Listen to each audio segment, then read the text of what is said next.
Everyone, it is Broman here. Okay, so I'm going to be doing two movie reviews. Both are going to have spoilers in them. One's going to be for the Venom movie, which I saw Thursday night at 7 p.m. here in Glendale at the AMC Theater. And then the other one is a movie I saw tonight, which is A Star Is Born. I'll do the Venom movie first, and then I'm going to do A Star Is Born. Okay, so on Twitter, I know anyone who watches these videos, probably no one or hardly anyone. Uh, I've already done like a review on there, pretty much giving my thoughts. I didn't like the movie really at all. Um, there were a lot of problems with that movie. Uh, Obviously, they were trying to do an origin movie with the adaptation of the Lethal Protector story arc, which I think is like 6 issues, something like that. And it was like released back in the 80s, 90s. Pretty much, Venom, Eddie Brock are in San Francisco, and actually that, from what I saw on the covers and stuff, I haven't read it. I have purchased it. I am gonna read it, but Spider-Man's in it too, so which is interesting.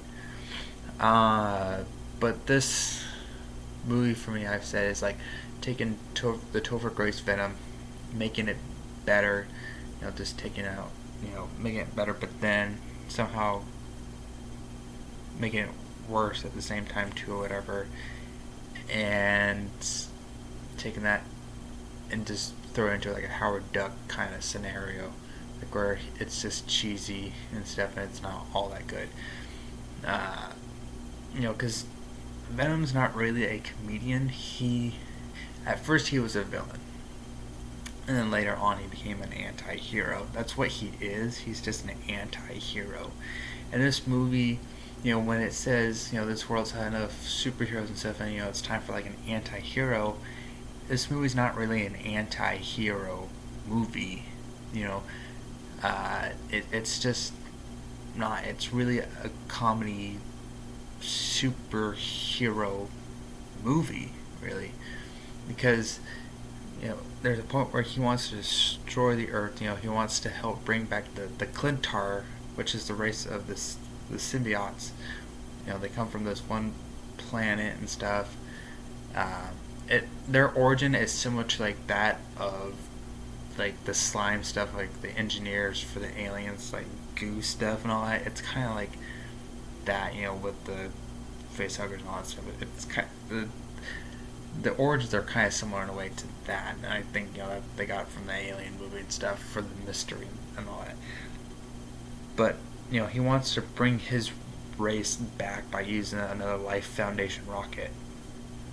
And then he just changes his mind based on the personality of Eddie Brock. So I don't know. To me that just didn't work exactly. He just changes. For me, I think if I was writing this story, I would have removed Carlton Drake, the Life Foundation, the female scientist that we saw in the trailer, maybe Annie's character. I don't know. I mean, it's not like she was really necessary for the film and all that stuff. No offense to Michelle Williams and stuff. I've only seen her. I don't know what else. Not sure, but Tom Hardy is a pretty good actor, but in this movie, he's not that great. He's not even good. He's meh for me personally. The symbiotes and stuff, they did all those wrong. Cause I do have notes on here. So in the Lethal Protector adaptation, I shouldn't say that. In the story arc, pretty much it's Venom fighting his offspring. That's what the story arc, from what I understand, is about. Because Riot is his son. He is not a team leader. He is not another symbiote. Which is a thing I had a problem with this, movie it's all these other symbiotes. But I knew before going into this that Riot was one of his offspring and stuff. Phage, who is that yellow one? That yellow symbiote? That's Phage, who's also another offspring of Venom. There's Lasher and Agony. Okay. They all pretty much were killed because they didn't achieve symbiosis with our hosts. Only, and Riot just was kind of like, he was kind of like going from person to person just to get to where he needed to go, which ended up being Carlton Drake. I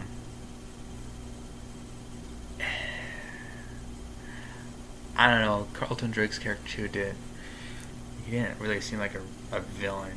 He didn't have that kind of presence or anything like that. But I think, for me, it didn't need Spider-Man in it. They did have the whole thing referencing the Daily Globe, which I did look online. And Eddie did work at the Daily Globe, and he did get fired from there because of Peter Parker. So, but they didn't exactly go too much into detail on the symbiotes.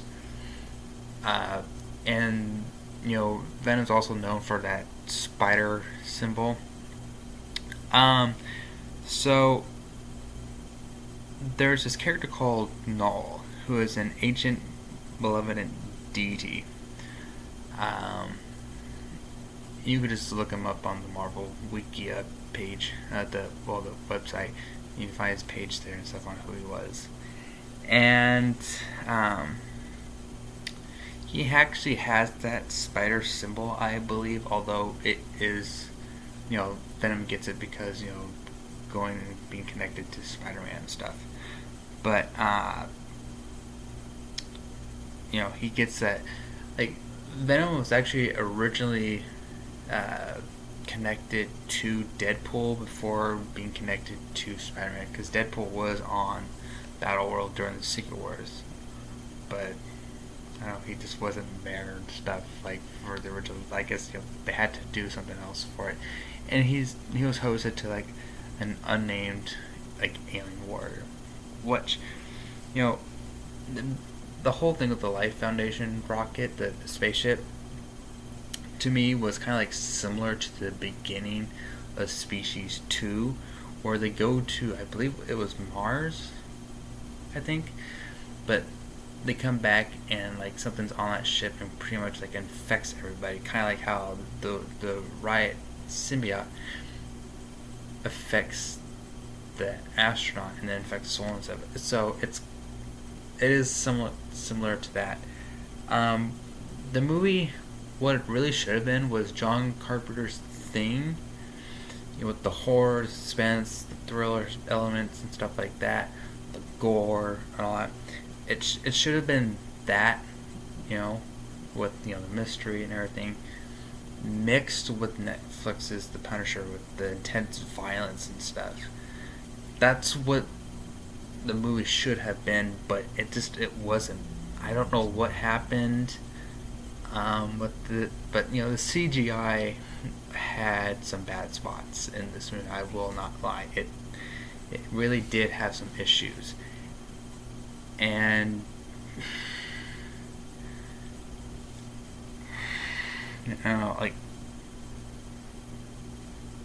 but this, and the symbol could have been there. All they had to do, I guess, was, since with this Null character that I mentioned, he could, Venom could have just seen that symbol and just, I don't know, attached himself to Null at some point, and then Null got him off, because you can say, this character created, the species and stuff, and Null put them somewhere out in space or whatever, and then to say an alien warrior ship landed on this planet and Venom possessed him and left to go to some other planet maybe with more life or something like that, or go back to his creator and just some reason an asteroid or whatever, or meteorite, whatever, causes the ship to crash land on Earth, and Eddie comes across the symbiote and, you know, gets attached to him and stuff. And then there's like a rivalry. I can't pronounce that word for some reason. I don't know if it's my tongue or if it's just something else, but there's a rival. I'm not gonna say it. I think it's something with my tongue.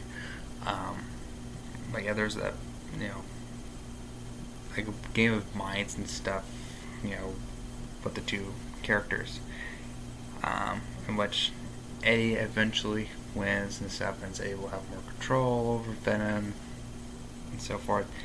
And, you know, and they're doing their own versions of justice and stuff, and, you know, here and there, some of the goo, you know, the symbiote goo and stuff, you know, comes off at certain areas and then mobilizes on to, you know, whomever and all that, and just Venom has to go do a cleanup job because, you know, his other symbiotes, you know, these offspring of his are causing havoc across San Francisco.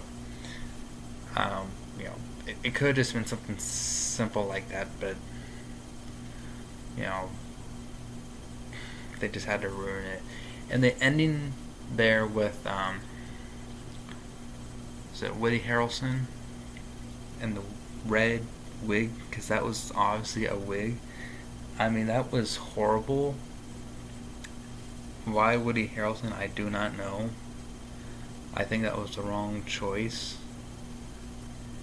And, I mean, because Carnage is like, it's pretty much like a more intense version of the Joker, I think. I mean, there's been some weird crossover stuff with Venom and Carnage, where I was reading one story arc or something like that where they actually went into the internet, I believe. So, you know, into cyberspace. So it does get a little bit wacky, but I think they picked the wrong person. I think they should have had someone who actually had hair, just dyed it red or whatever and stuff, and just go from there. I mean, I know he's known for his curly hair and stuff, so I don't know. Maybe they just spike it up or whatever, something like that. I don't know. But they could have done something with that. So I don't know. I mean, the movie just could have been something else. It could have been really an anti-hero horror suspense thriller kind of thing with some really good action stuff, because there's only a small amount of action in it, and I was not satisfied with what's going on. Venom, like, because there's this part, you know, there's the whole thing with the SWAT team, like, really, he should not just been throwing them like this and that all that much. He should have been like tearing arms, legs off and stuff, slashing at them and all that. And I'm just like, where the hell, like he should be tearing these guys apart, not just like throwing them around and stuff and all that. Like, you know, it should be like at this point maybe like there where maybe Eddie's trying to do some controlling. You can tell there's maybe a bit of a struggle or something like that. I mean, I don't know, where, you know, Venom's a bit more in control, and Eddie's like, those were good guys, those were cops, like, we don't kill cops, or something like that, where there's conflict, you know, character struggle and stuff at the end. But because, like, there's the whole point, you know, where Eddie just leaves Venom and stuff and all that, and then Venom just works his way back. It's like, you're not getting away from me and all that stuff. So yeah, I don't know, it could have been a better movie. But yeah, I still keep it at a 4 out of 10. Don't see it. I mean, people are saying they like it for the wrong reasons, and just like they're giving it 2 reasons: that it's fun and it's entertaining. Okay, but there's more to a movie than just being fun and entertaining. It needs a good story. It needs good characters. All right, it needs good. Well, I guess story and plot are pretty much the same thing, but you know, there's a whole package into what really makes a movie. And I look at the critics, I'm like, yeah, I actually agree with the critics on this movie and stuff. It's just, bland and stuff, and it's just, I mean, you know, this really isn't Venom. This isn't who Venom really is. You know, like I said, they just pretty much took the Topher Grace Venom in Spider-Man 3 and mixed him up with Howard the Duck's movie and stuff. So it really isn't that good. It needed to be the John Carpenter's Thing with all those good elements and mix it with the Netflix's Punisher. Like, cause the Punisher is an anti-hero. I mean, and the Thomas Jane Punisher, that's an anti-hero movie too.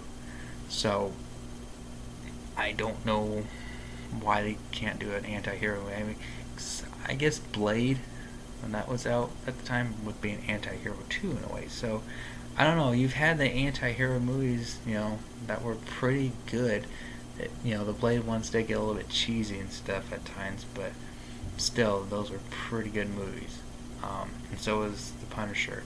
So was Netflix's Punisher and stuff. I mean, it's really not hard to get gritty and dark and stuff and all that. So, yeah. It's a 4 out of 10. It's an F movie. Okay? So, yeah. But now on to A Star Is Born, which stars Bradley Cooper, who also directed, I think he wrote it too, and produced, I know he produced it, and it also has Lady Gaga in it, who's technically been irrelevant to me for years, 6 years or more. I don't know when she was being popular. I don't know if it was high school or afterwards, but yeah, I just haven't really bothered to listen to her again. So this movie, let's just say I did like it a lot more than Venom. Like, I think, because it has story and stuff and all that, and good characters, like actual good characters, that there is an arc at least for one of them and stuff. So, but just Lady Gaga's character, the only one really that has an arc is her character. Bradley Cooper's character kind of has an arc, but it's like he's the same guy throughout the entire movie. So that's a problem for me. When you watch movies, you want an actual character arc and progression and stuff and all that. Bradley Cooper character, Jackson Maine, is the same guy pretty much throughout the entire movie. Like, and that kind of gets boring for me. I literally only like Lady Gaga's character, which, I mean, I don't know if this was like on purpose or what, for something like this to go down. But, I mean, the story, in a way, is pretty similar to Walk the Line. Like, I was watching this movie, and when I left, I'm like thinking to myself, I feel like I've seen this movie, because Johnny Cash, it, like, certain things and stuff for that movie, like, I feel like Bradley Cooper looked at that movie and it's like, I'm gonna kind of do that. So,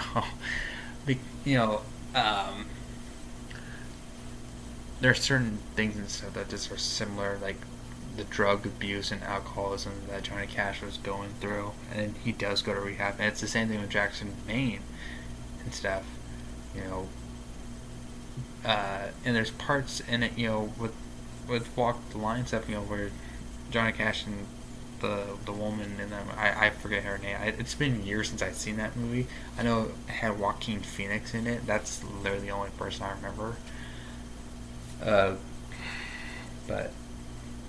where they do duets and stuff. I think maybe just the once or something like that. But no, they did it more than once. That's right. I forget. But it's the same thing with this movie where they do the duets and stuff and all that, and two stars, get married and all that stuff. So,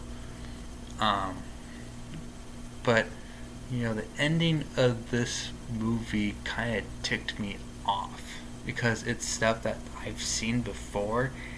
It just gets kind of old, where pretty much this Lady Gaga's character, Allie, her manager, is this prick. He's just a prick who only really cares about himself and stuff, and is just trying to get popular by certain talent and stuff. So he's just a dick, and I don't like his character. which I guess, you're not really supposed to. That's just how he is. He only likes Allie and stuff. She doesn't give a shit about her husband and stuff, which is really rude. Like, Jackson's character that Riley Cooper's character, Jackson Maine, should have realized that and stuff and said something about it and, did something about it. Like, if it was me, I would just beat the shit out of him or something like that. I don't know.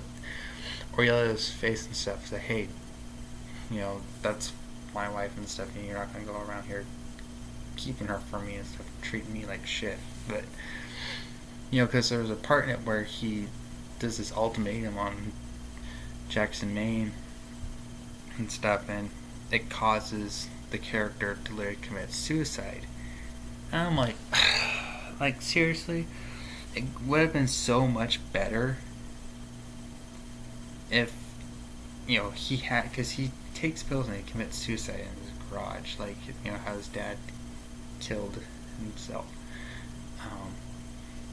It would have been so much better and uplifting if he had the pills, did not take them, and just had the bottle and then threw them out and stuff, and was in his truck and went to her concert and sang with her and stuff and all that, and it would have been so much better. And just, but he had to, Bradley Cooper wrote it in or something, like, where he had to commit suicide. I'm like, man, I'm so tired of this shit.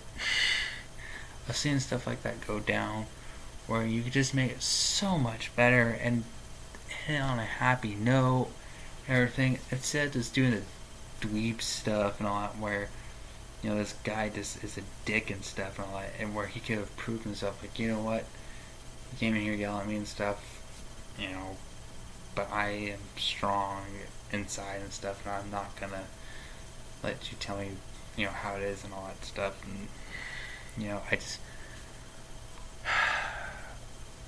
it could have been handled differently in a better way. I did like it, and I was entertained, but just because I was entertained does not make it a good movie, which is something that people need to freaking realize. Just because you're entertained does not make it a good movie. There's so much more, and I think I'm not going to apologize, but for a lot of you who are the general movie-going audience who just thinks the movie is so great just because you're entertained and it was fun, you really are an idiot.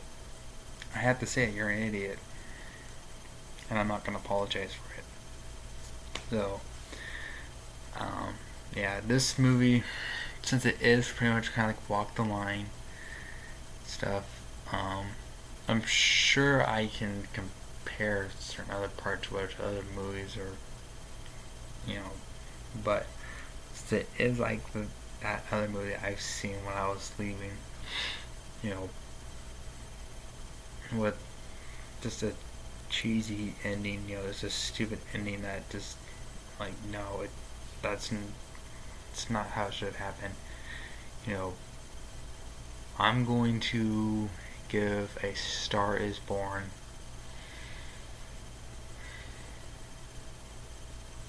a 7.5 out of 10.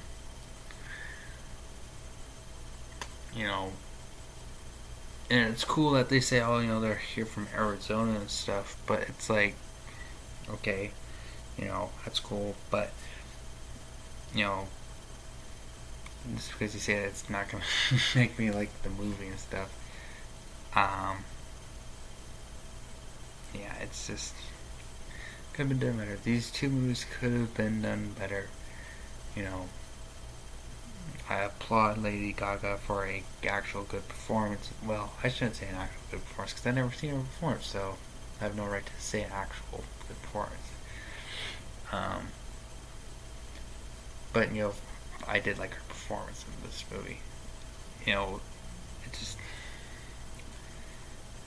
It did feel a little bit like at certain points where it did drag on a bit and stuff. I got tired of seeing this guy drink and do drugs and stuff and all that. So, yeah. But that's all. See you later.